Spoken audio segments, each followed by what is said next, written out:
Hola amigos cibernautas, qué placer volver a encontrarnos desde aquí, desde Sierra Maestra.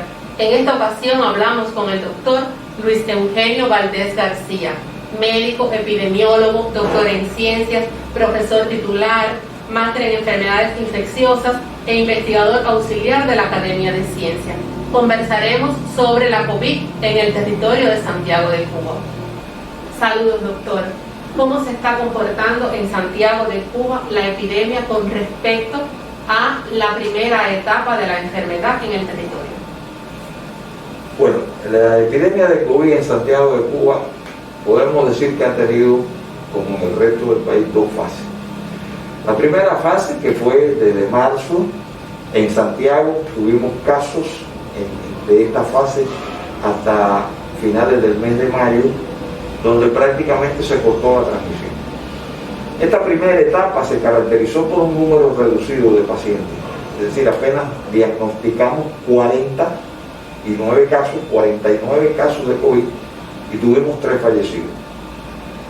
Esta etapa se caracterizó simple y llanamente porque, por las medidas que aplicó el país, tuvimos un factor a nuestro favor, y es que se cerraron las fronteras. Es decir, todos sabemos que en esta primera etapa el país se dejó de entrar, no entraban viajeros procedentes del exterior, y por supuesto ese era el principal factor de riesgo para que la enfermedad nos llegara. 49 casos, 3 fallecidos. Los municipios que fueron afectados en aquella ocasión fueron Santiago de Cuba, Contramaestre y Palma. El resto de los municipios no tuvo caso. Y fue una transmisión limitada, excepto en algunas áreas de salud donde el número de casos fue discretamente superior, como por ejemplo el área Fran País aquí en Santiago de Cuba, el área 30 de noviembre, pero no fue una distribución que preocupara. 3 fallecidos, fundamentalmente personas adultas con comorbilidades, y que bueno, era una cifra esperada. Tuvimos prácticamente más de 5 meses y medio sin tener casos, porque los casos que tuvimos después de finales de mayo eran trabajadores internacionalistas, o sea, cooperantes nuestros que llegaban del exterior. Los poníamos en cuarentena en lugares apropiados, y se le diagnosticaba la enfermedad y no tenía contacto con el resto de la población ni con su familia, por lo tanto prácticamente la transmisión cesó. Y por eso tuvimos, reitero, más de 5 meses y medio sin reportar casos autóctonos aquí en Santiago de Cuba. Todos conocemos que se decidió por la dirección de nuestro país que teníamos que pasar a otra etapa, es decir, después de mantener un control muy bueno, muy riguroso, pero muy estricto sobre la enfermedad, a partir del mes de octubre se consideró que era necesario ya volver a una nueva normalidad. Y por eso, bueno, nos fuimos preparando. De mayo a octubre, todos los casos que nosotros tuvimos de COVID eran trabajadores internacionalistas, fundamentalmente trabajadores de la salud, que regresaban del exterior por cumplir misión o venían de vacaciones y se les diagnosticaba la enfermedad. Pero reitero, sin riesgo de transmisión al resto de la población, porque esas personas se aislaban cuando llegaban al país. Ya con los nuevos principios de la nueva normalidad, pues no podíamos mantener ese régimen. Es decir, es muy difícil que un país pueda estar 1 año, 2 años en cuarentena. Es un país que necesita que, bueno, exportar recursos, que ingresen recursos, y sobre todo en nuestro país, que una de sus principales fuentes de ingresos es el turismo. De tal forma que se decidió, se trató de preparar a la población para esta nueva normalidad, donde por supuesto uno de los elementos indispensables, un requisito indispensable para asumir esta nueva normalidad era la disciplina de la población. Era aumentar la percepción del riesgo de la población, porque ya no íbamos a seguir sin recibir viajeros del exterior. Y este fue el factor fundamental que ha traído como consecuencia lo que hoy día estamos viviendo, a lo cual no podemos renunciar. Es decir, nosotros tenemos que asumir ese riesgo, porque el país tiene que continuar, igual que el mundo. Y eso pasó en muchos lugares, en Europa, en Asia, países que en una primera etapa mantuvieron un grupo de medidas de restricción, de aislamiento, pero la economía va a pique. Y la gente necesita trabajar, la gente necesita producir, la gente necesita comercializar, la gente necesita viajar. De tal forma que esta nueva normalidad tenemos que asumirla. Esa es la responsabilidad que tiene cualquier país, no Cuba, cualquier país. Y si la población no atempera su comportamiento, no atempera sus estilos de vida con esa nueva condición, entonces bueno, es muy difícil, las consecuencias van a ser peores.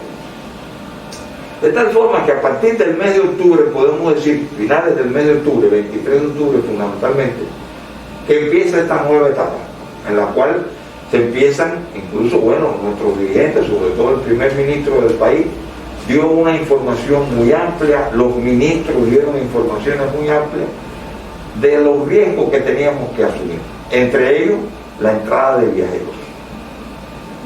A esto se suma el periodo en que nosotros establecemos esa nueva normalidad, y es que prácticamente en el último bimestre del año. Y también esperábamos, por supuesto, esta fecha del mes de diciembre y principio de año es una fecha muy, muy característica. Es cuando la gente viaja, cuando la gente toma vacaciones, cuando se producen las reuniones familiares para despedir el año, para recibir el año. Eso es lo lógico. Lo único que se pedía y se sigue pidiendo es que estos comportamientos hacerlo de una manera más segura. No para evitar, sino para reducir el riesgo de transmisión de esta enfermedad, que es una enfermedad con características muy peculiares.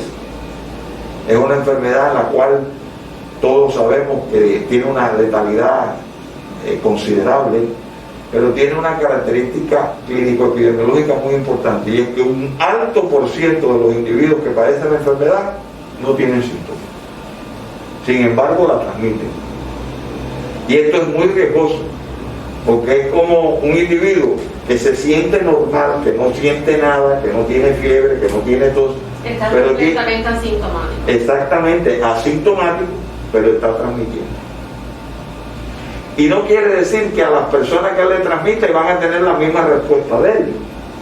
Dentro de esas personas que le infectan, que pueden ser sus hijos, sus hermanos, sus padres, su esposa, sus amigos, sus compañeros de trabajo. Dentro de esas personas que le infectan, un porcentaje importante sí puede tener manifestaciones clínicas que incluso pueden ser graves y llevarlo a la muerte. Puede comprometer la vida. Por supuesto. Entonces, es muy difícil establecer el control. Por eso tengo que tomar la frase que han dicho nuestro presidente, sobre todo, la mejor vacuna que tenemos hoy disponible es evitar estas cosas, es reducir el riesgo, es usar los medios de protección, es mantener el distanciamiento personal, evitar el contacto físico, lavar frecuentemente nuestras manos, usar soluciones desinfectantes, etcétera, etcétera. ¿Por qué? Porque son los medios de protección que nosotros tenemos contra esta enfermedad. La otra cosa es la siguiente, porque hay que estratificar el riesgo. Hay muchas personas, todos tenemos riesgo de contraer la COVID. Pero hay grupos de poblaciones que tienen más susceptibilidad y más riesgo de contraer la enfermedad, de padecerla y de morir. Estoy hablando de las personas mayores de 50 años, personas con enfermedades asociadas como diabetes, asma, hipertensión, personas que tienen por su trabajo el riesgo de exponerse a muchas más personas. Hay individuos que, por ejemplo, son jubilados, están en su casa. Esas personas, por supuesto, siempre tienen menos probabilidad de contacto con otras personas que un individuo, por ejemplo, que trabaje en transporte público. Estas personas que trabajan en el transporte público tienen relación con muchas personas. O el dependiente de una tienda. O el dependiente dependiente de una tienda. Entonces uno también tiene que asumir su riesgo. Yo trabajo en una tienda, yo tengo riesgo de contraer COVID, más riesgo que mi mamá que está en la casa jubilada. Entonces también hay que tenemos que poner en la mente de las personas el riesgo individual que usted tiene. Cada vez que usted va a una cola, cada vez que usted va a comprar algo en un lugar y haya esa aglomeración, usted tiene que pensar, mira cómo está la gente aquí, y están uno encima de otro, y ahí pueden haber personas con el virus. Entonces yo tengo que asumir mi responsabilidad y decir, no, déjame apartarme un poquito. Hay que llamar a la disciplina, pero también hay que llamar a la disciplina individual, a la responsabilidad individual. Si yo sé que el virus está circulando, y más en este momento, yo tengo que usar mi medio de protección. Esa es mi protección. Yo a veces veo personas por ahí con el nasobuco bajo o que no lo usan y digo, está loco. Porque la COVID, como decíamos en un tiempo con el SIDA, no tiene cara. Cualquiera puede estar infectado, cualquiera puede estar transmitiendo. Y nosotros somos los que tenemos que cuidar nuestra salud. Entonces, bueno, en esta etapa, por supuesto, el riesgo ha sido mayor, porque han entrado muchas personas. Yo le puedo decir que desde octubre, desde el 1 de octubre hasta el 31 de diciembre, en Santiago de Cuba, en la provincia de Santiago de Cuba, han ingresado del exterior alrededor de 6.500 personas. Pero hay lugares de Bahamas, de Surinam, hay países, hay gente aquí que viene de Qatar, hay gente que viene de Venezuela, pues, en fin, más de 20 países, 6.500 viajeros. Y por supuesto, en esos países hay transmisión de COVID. También hay que ver de qué país viene la gente. ¿Cuáles son los países que en este momento presentan un peligro superior para el territorio? Bien. ¿Y qué hace el sistema de salud, qué hacen las autoridades en función de evitar que estas personas que arriban de otros países eviten el contagio a sus familiares, amigos, a las personas con las cuales intercambian en Santiago de Cuba? Bueno, nosotros hemos tenido en este periodo alrededor de 200 viajeros positivos. Hicimos un análisis de alrededor de 140 viajeros para ver de qué países, de qué países eran los países que más número de casos aportaban. Y los países que más número de casos aportaban fundamentalmente eran Haití, Estados Unidos y México. Estos tres países, fundamentalmente. No quiere decir que no hayan viajeros que hayan llegado infectados de España, o que hayan llegado de Bahamas, o que hayan llegado de Venezuela. Ahora, con Venezuela hay una cosa muy particular. Con Venezuela fundamentalmente están llegando viajeros cooperantes nuestros, y a esos cooperantes los aislamos, no los mandamos a su casa, y prácticamente no hemos tenido transmisión a punto de partida de esos viajeros, de los venezolanos. Pero sí hemos tenido transmisión a punto de partida de viajeros procedentes fundamentalmente de Haití y de Estados Unidos. ¿Qué está pasando con esto? Hoy los viajeros llegan, se le hace un PCR a su arribo en el aeropuerto, van a su casa con un grupo de indicaciones que tienen que mantenerse aislados, que no pueden salir, no pueden tener contacto con otras personas, porque son individuos que no sabemos su condición. Y nos ha pasado lo siguiente: el 48% de los viajeros que hemos recibido que han sido positivos, solo el 48% ha sido positivo al arribo, cuando le hemos tomado el PCR a su llegada. El 52% de los viajeros positivos restantes han sido positivos cuando le hemos hecho el exudado al quinto día. O sea que más del 50% de los viajeros procedentes del exterior han dado positivo en el PCR realizado al quinto día. Es correcto. ¿Qué quiere decir esto? Que son individuos que tienen un primer PCR negativo y se han considerado que ya ellos no tienen problema. Y es un error. Es un error. Porque no sabemos hasta el quinto día si ese individuo venía infectado o no. O se infectó en el trayecto. O se infectó en el trayecto también. Entonces, ¿qué ocurre? le hacemos el PCR, le decimos negativo y ya él se considera como, bueno, yo no tengo problema. Sin embargo, el 52% de los viajeros que han resultado positivos han sido positivos en el PCR del quinto día. Por lo tanto, nosotros no podemos decir que un PCR cuando llegue, que sea negativo, es una licencia para que ese individuo pueda dejar de usar sus medios, para que ese individuo no haga el aislamiento en la vivienda donde vaya, o al hotel donde vaya, o al lugar donde vaya.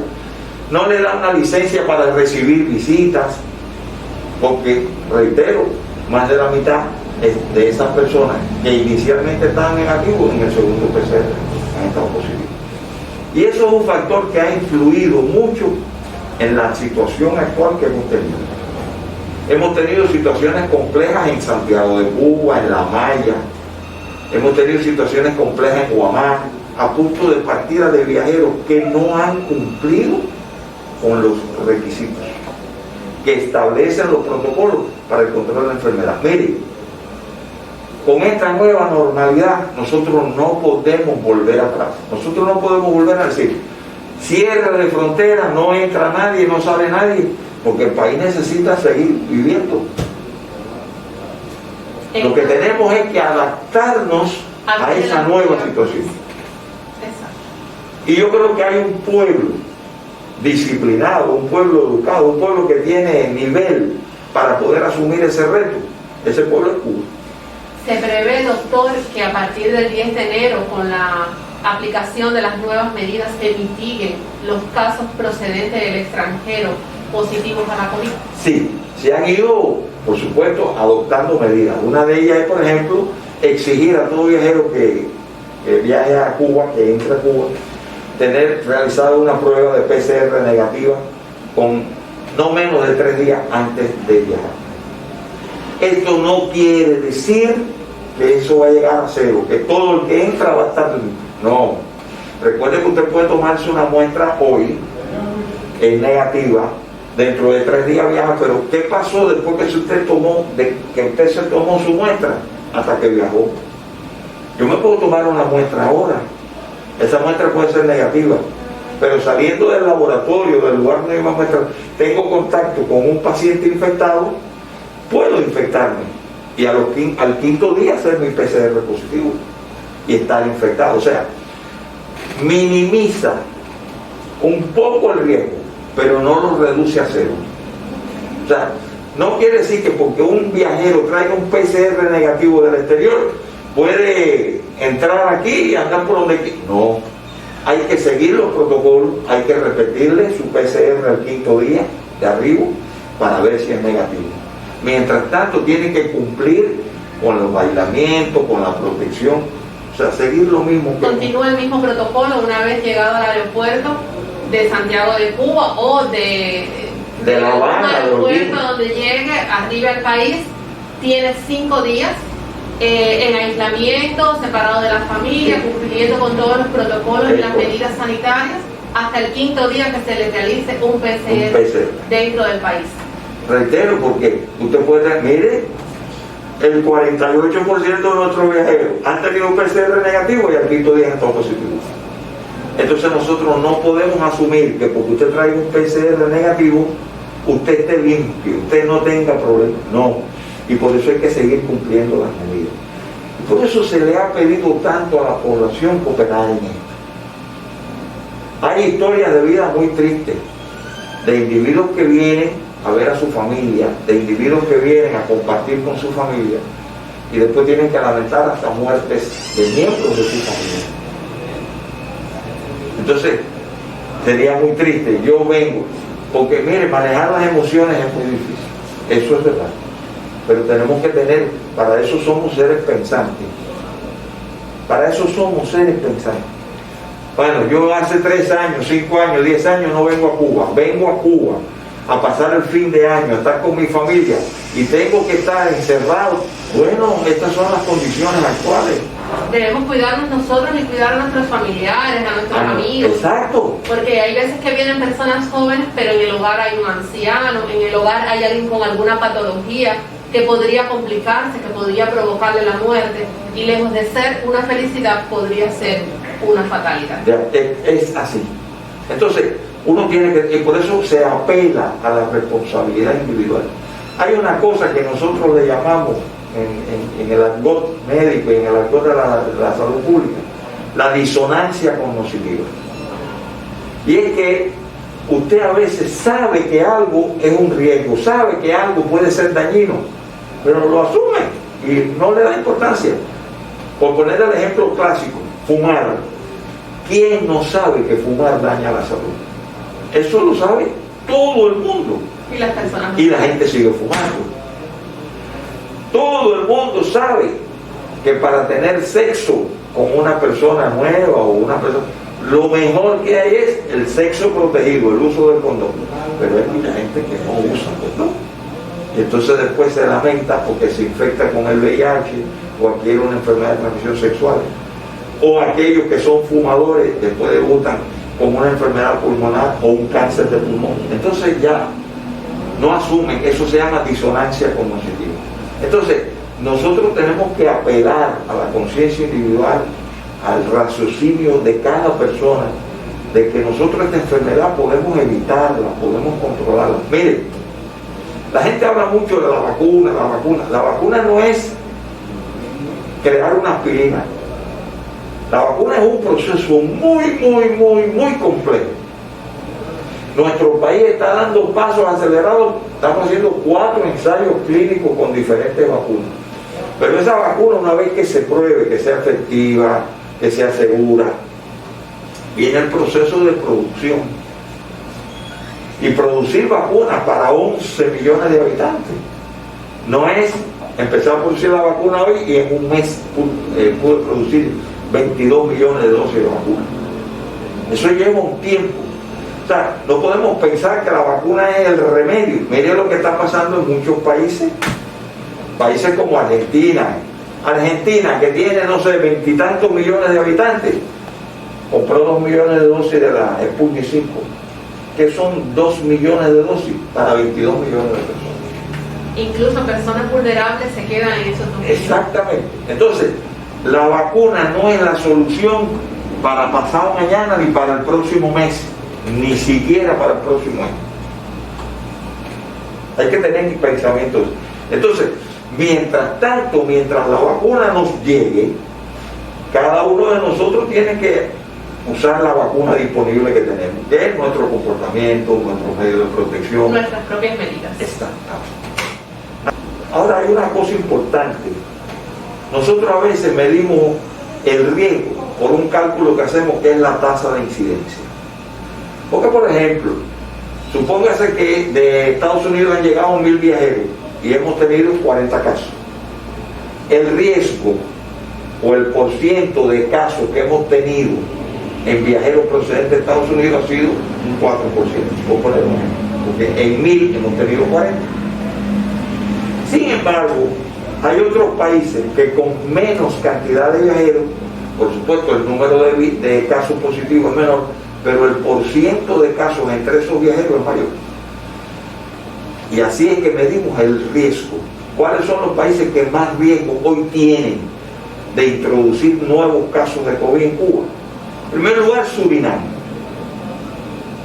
Surinam tiene 6 casos en 48 viajeros que han arribado. O sea, más de un 12% de positividad. En segundo lugar, Estados Unidos. Y en tercer lugar, Haití. ¿Qué pasa? Países como Surinam y como Haití no reclaman visa de entrada. Y muchos de nuestros compatriotas van a estos lugares, sobre todo a buscar mercancía, a viajes de trabajo. No es que van a visitar familia, no es que van a buscar mercancía. Es las llamadas mulas.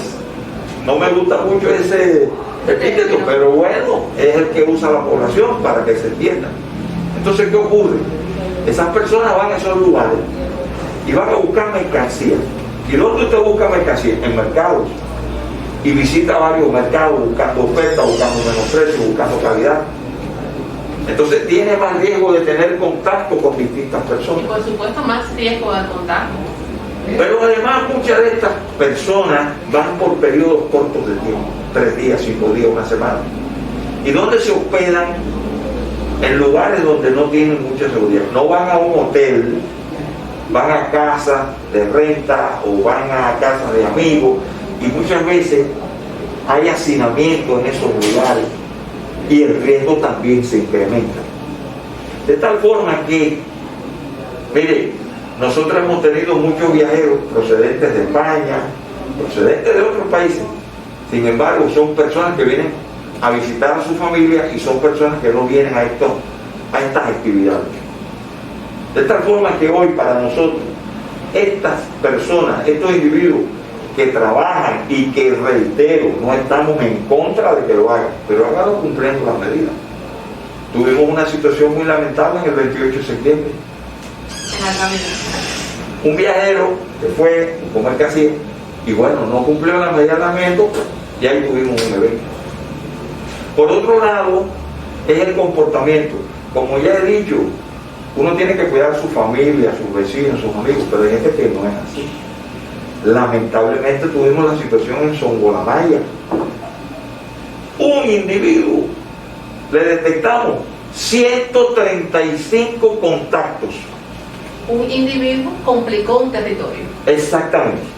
Bueno, ese individuo estaba procesado legalmente, con juicio, y se le estaba solicitando una sanción importante, porque es muy irresponsable eso.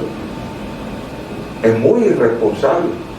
Y entonces, eso lleva implícito, bueno, que la Maya haya tenido casi 70 casos de COVID. Guamá fue otro ejemplo de un viajero que llegó irresponsablemente, no cumplió los protocolos.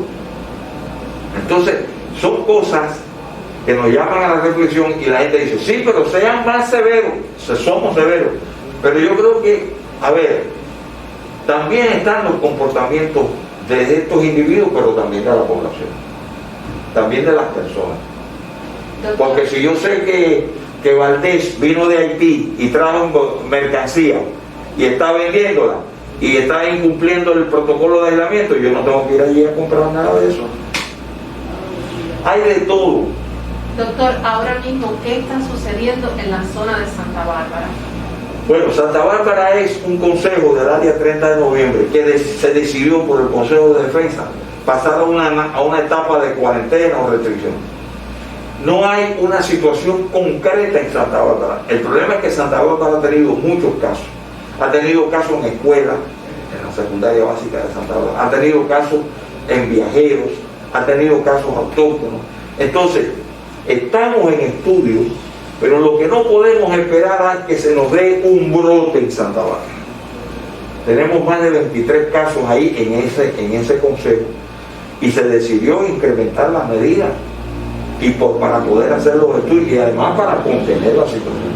Nosotros no tenemos que esperar a que se produzca un brote epidémico, a que tengamos 100 casos en Santa Bárbara.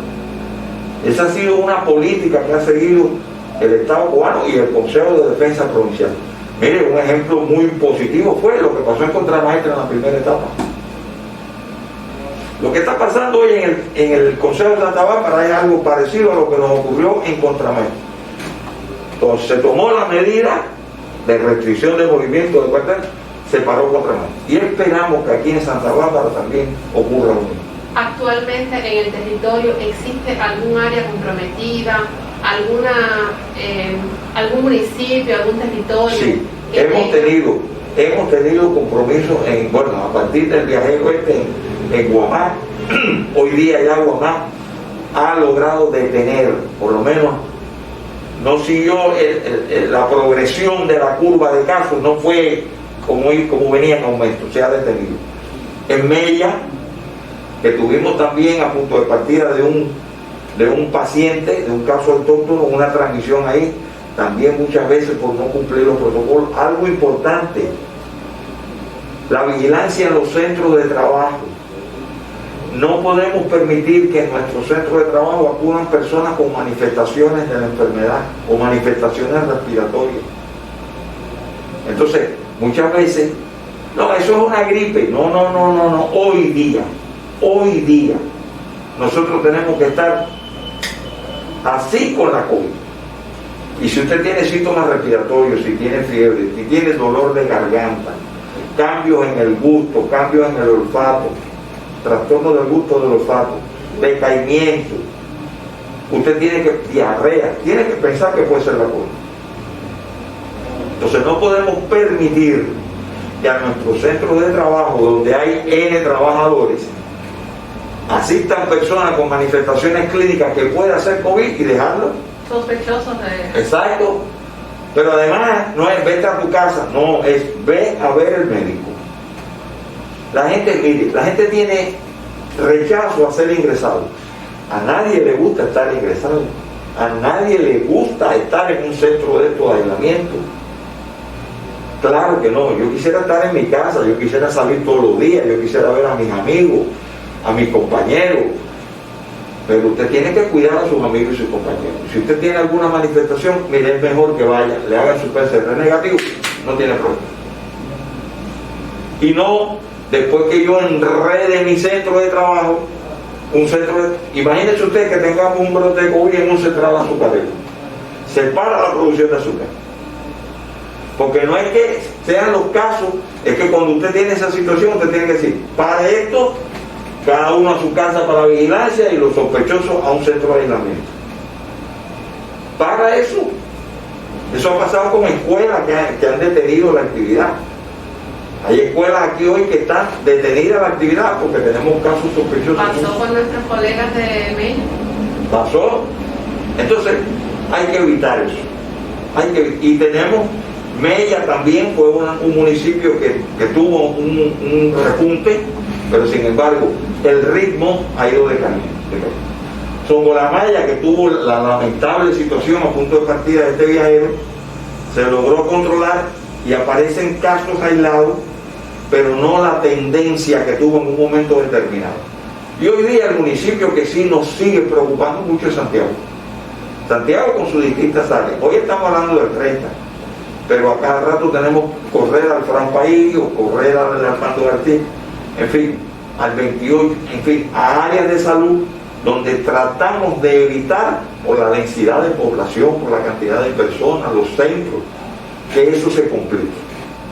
Entonces hoy, Santiago de Cuba, Mella y Guamá que están en vigilancia, San Luis también ha tenido sus amagues, aunque no hemos tenido situaciones complejas. Yo creo que se ha estado actuando oportunamente. Creo que las medidas aplicadas han sido medidas que han logrado evitar tener una situación mucho más complicada. Y en eso está el empeño del Consejo de Defensa, en eso está el empeño de las áreas de salud, de los trabajadores de la salud, que están haciendo un gran esfuerzo. Realmente tenemos que volver a salir a aplaudir a las 9 de la noche a nuestros colegas. Precisamente de eso queríamos hablar, y para que nuestros cibernautas conozcan, hay detrás de la protección de las personas, detrás de cada evento, de evitar que las personas se enfermen o de tratar de curar a esas personas, existe un gran equipo, un equipo multidisciplinario. Hay muchas personas, personal sanitario, que está cumpliendo con su deber en centros de aislamiento, en hospitales, en las salas de cuidados intensivos. Además de agradecer a este personal, nos gustaría saber cómo ha sido el comportamiento de contagio de la COVID en este personal sanitario. Bueno, en Santiago de Cuba realmente la tasa que hemos tenido de personas vinculadas a la asistencia sanitaria con COVID ha sido relativamente baja. Tuvimos que lamentar en la primera etapa una compañera en el hospital militar, otra enfermera en el Saturnino Lora y otro doctor. En esta segunda etapa hemos tenido situaciones con algún personal en el hospital Ambrosio Grillo, que es el hospital que está asumiendo. O sea, nosotros tenemos 2 centros para tratar enfermos de COVID, 3.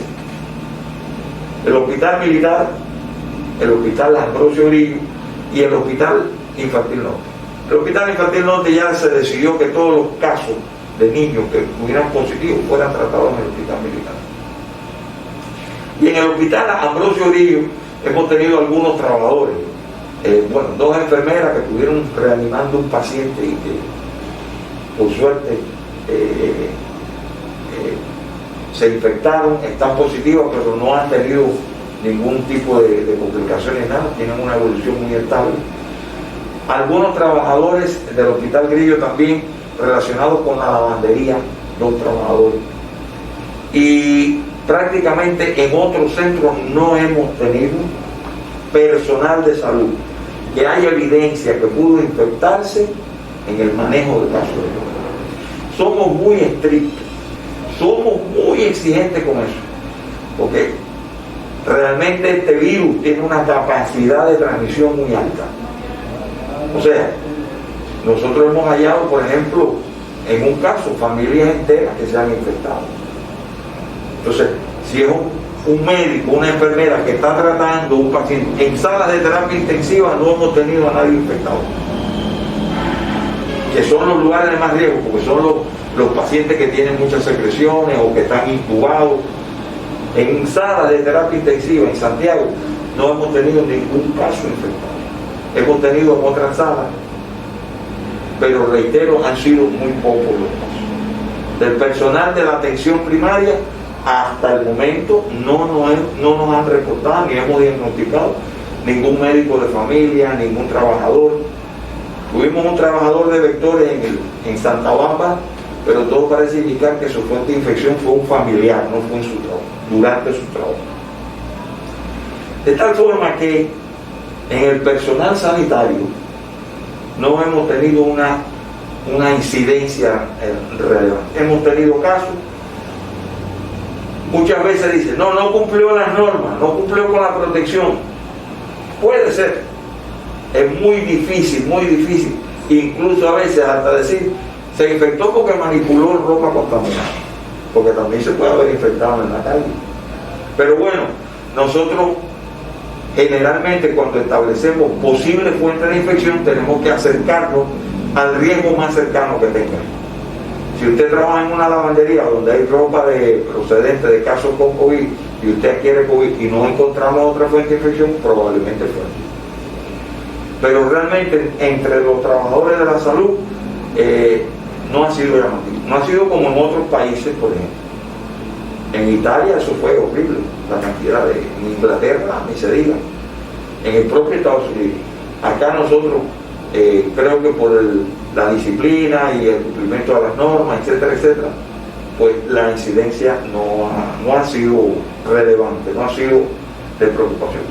Insistimos en eso, siempre hablamos de eso, para evitar o lamentar que tengamos más que un caso, algún paciente complicado o fallecido. A cada personal de salud, a cada persona que protege a los demás, que está en la primera línea de combate contra la COVID, darle las gracias y nosotros sumarnos a ese aplauso que cada día hacíamos a las 9 de la noche. Creo que esa es una propuesta que desde Sierra Maestra debe llegar a nuestros cibernautas. Retomar el aplauso de gratitud y de agradecimiento a ese personal médico y sanitario que está en la primera línea en el enfrentamiento a esta pandemia, que no es solo en Cuba, sino que ha cambiado el diarismo del mundo entero. Aparejado al sistema, al personal de salud en el territorio, existe un equipo multidisciplinario, un equipo científico que el doctor Valdés es uno de sus integrantes, que es el equipo asesor del Consejo de Defensa. Para ellos también nuestro reconocimiento. Y doctor, ¿cómo y cuánto favorece este equipo científico como asesor del Consejo de Defensa en el territorio? Bueno, este equipo está integrado por distintas especialidades. O sea, ahí tenemos médicos epidemiólogos, virólogos, ahí tenemos matemáticos que nos ayudan mucho con el diseño o la construcción de modelos pronósticos de cómo va la epidemia, tomando en cuenta los factores determinantes de la misma. Tenemos también geógrafos, tenemos compañeros sociólogos, psicólogos, que hacen muchas evaluaciones del impacto de la percepción del riesgo, de lo que la gente piensa acerca de la enfermedad. Hacemos muchas evaluaciones y acompañamos no solo al Consejo de Defensa Provincial, sino a la Dirección de Salud. para tratar de irles diciendo, de ir reorientando las acciones, de ir reorientando, llamándole la atención en algunos aspectos que puedan constituir fisuras de su trabajo, del trabajo de ellos. Por ejemplo, acabamos de terminar una evaluación del seguimiento de los pacientes egresados de COVID. Es decir, ¿qué se le hace a esas personas que ya curaron de la COVID, que ya fueron dados de alta? Hay un protocolo de seguimiento, incluso ayer en la mesa redonda la doctora Eliana Morales habló de eso. Bueno, ¿cómo marcha eso? Entonces, bueno, ahí le decimos a la Dirección Provincial de Salud, mira, hace falta esto, hace falta reforzar esta situación. Hacemos evaluaciones, por ejemplo, de situaciones sanitarias de riesgo. Digamos, por ejemplo, el Consejo Técnico Asesor sugirió que en los hogares de ancianos pasáramos a un régimen de trabajo distinto, que los trabajadores de estas instituciones, hogares de ancianos, hogares de impedidos físicos, no salieran y entraran todos los días a trabajar habitualmente, porque el riesgo aumenta de que algún trabajador de esos se infecte y pueda producir un brote dentro de esos hogares. Entonces propusimos que esos compañeros trabajadores pasaran al régimen como el que hacemos en los hospitales de COVID: trabajar 14 días, descansar 14 días y volver a reintegrarse. Pero no lo exponemos, porque subirse hoy a un ómnibus es un riesgo. Hay que tener claridad en algo. Hoy está circulando de una manera importante el SARS-CoV-2 en Santiago de Cuba. No tenemos la misma situación que tuvimos en marzo a mayo, donde prácticamente la circulación de la gente era muy baja. Hoy no. Hoy el riesgo existe. Precisiones, doctor, para esta etapa, para los santiagueros, para la población. Apegarse a las orientaciones que diariamente emite el Consejo de Defensa Provincial.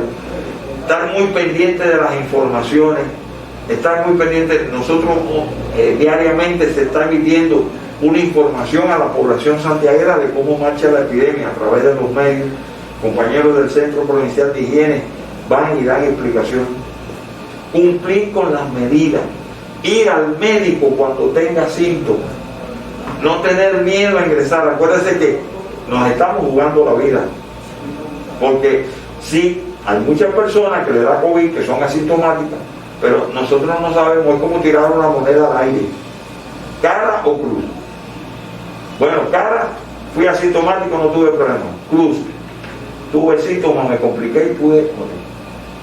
Puedo morir. Entonces, además, la responsabilidad de evitar que yo pueda infectar a otras personas.